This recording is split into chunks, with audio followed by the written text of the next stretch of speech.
راستہ بدل کر ان دو چیزوں پر مرکوز کر دو، یا اللہ یہ حاجت ہے یہ پوری کر دیجئے، یا اللہ یہ آپ نے مجھے اچھی چیز عطا فرمائی ہے میں اس پر شکر ادا کرتا ہوں۔ تو شکر ایک ایسی نعمت ہے، ایک ایسی عبادت ہے۔ ہمارے حضرت والا فرمایا کرتے تھے، اللہ تعالیٰ ان کے درجات بلند فرمائے، فرماتے تھے کہ یہ شکر ایسی عبادت ہے کہ کسی کو پتہ بھی نہ چلے کہ کیا عبادت کر رہا ہے بندہ۔ اگر تم نفلیں پڑھ رہے ہو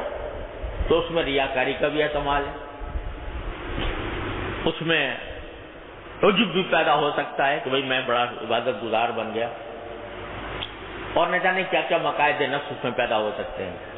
لیکن شکر ایسی نعمت ہے، عبادت ہے دل ہی دل میں،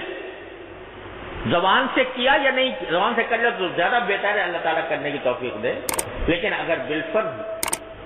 زبان سے نہیں بھی کیا، دل میں، دل کیا کہہ رہا ہے، بار بار دل جو ہے وہ کہہ رہا ہے یا اللہ کتنا اچھا کام کر دیا آپ نے، یا اللہ میرا کام کس طرح بنا دیا، یا اللہ آپ نے میری یہ مشکل حل کر دی، یا اللہ یہ میرا کام ہو گیا۔ تو کیا ہوگا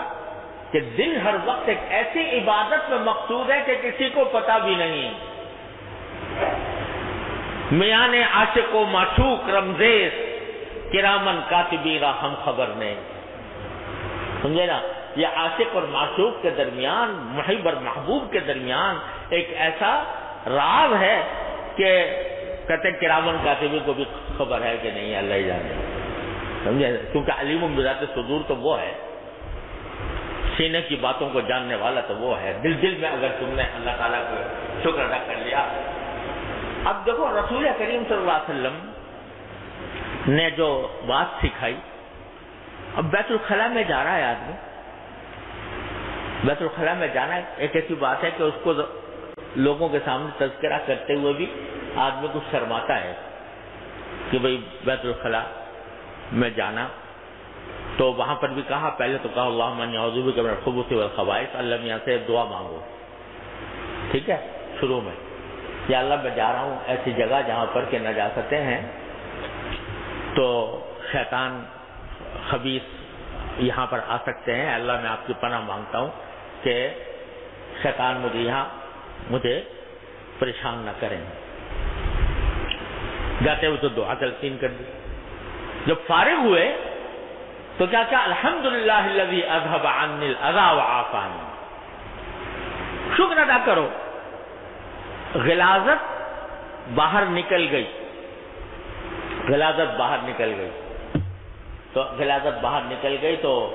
اس پر اللہ کا شکر ادا کرو کہ یا اللہ اگر کہیں یہ غلاظت جسم میں رہ جاتی اور نہ نکلتی، بتاؤ دیکھو قبض ہو گیا کسی آدمی کو، ہے نا، تو قبض ہو گیا،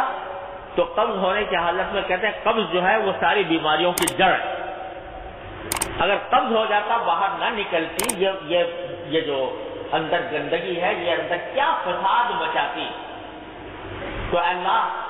حضور اقدس صلی اللہ علیہ وسلم نے سکھا دیا کہ اس پر بھی شکر ادا کرو اللہ تعالیٰ، جس کا معنی یہ ہے کہ جس وقت بندہ قضاء حاجت کر رہا ہے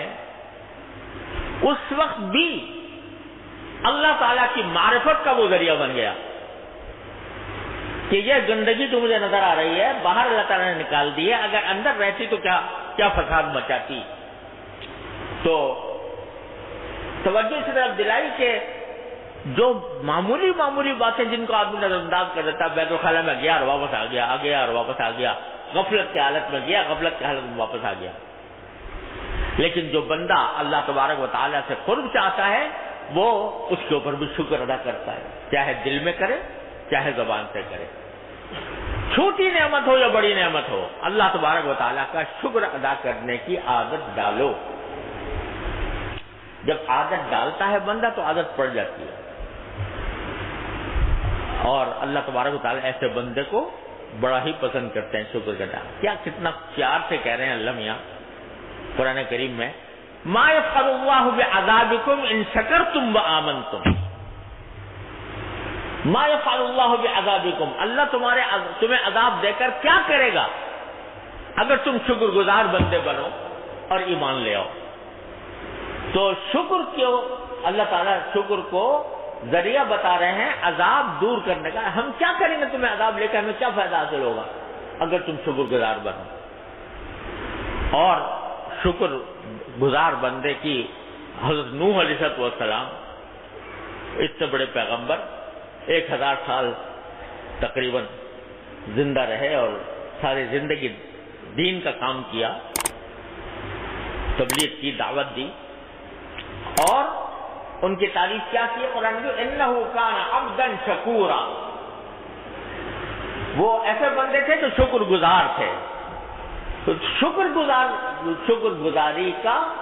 اللہ تبارک و تعالی اتنی قدر پہچانتے ہیں۔ کان اللہ شاکرا علیما، اللہ تبارک و تعالی خود شکر کرنے والوں کی قدر کرتے ہیں۔ اور شکر کو اللہ تبارک و تعالی نے ایسی چیز بنایا ہے کہ یہ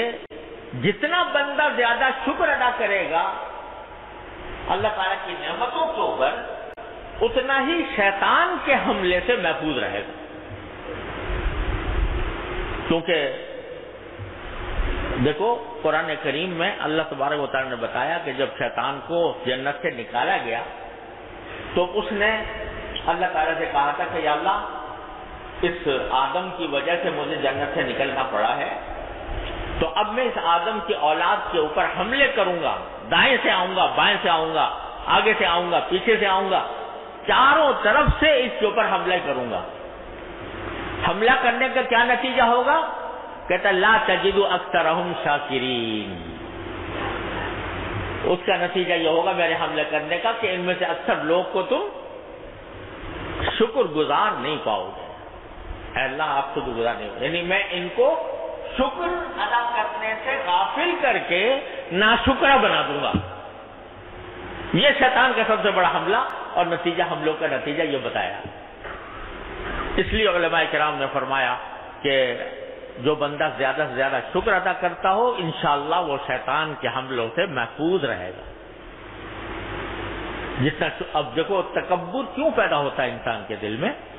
وہ اپنی بڑائی کا احساس اس کے دل میں ہوتا ہے، دوسروں کی حقارت کا احساس دل میں ہوتا ہے۔ لیکن اگر کوئی بندہ یہ کہے کہ یا اللہ جو بھی نعمت مجھے ملی ہے، اگر میرے پاس صحت کی نعمت ہے تو آپ کا شکر، اگر آپ نے مجھے علم دیا ہے تو آپ کا شکر، اگر آپ نے مجھے صحت دی ہے تو آپ کا شکر، ہر چیز پر اللہ تعالیٰ کا شکر ادا کر رہا ہے، تو شکر ادا کرنے کا معنی یہ کہ مجھے تو میں تو استحقاق نہیں رکھتا تھا اس کا، آپ نے اپنے فضل و کرم سے عطا فرمایا، لہذا تکبر کہاں سے آئے گا؟ شکر گزار بندے کے دل میں تکبر نہیں آ سکتا، کیونکہ شکر کے معنی یہ ہے کہ مجھے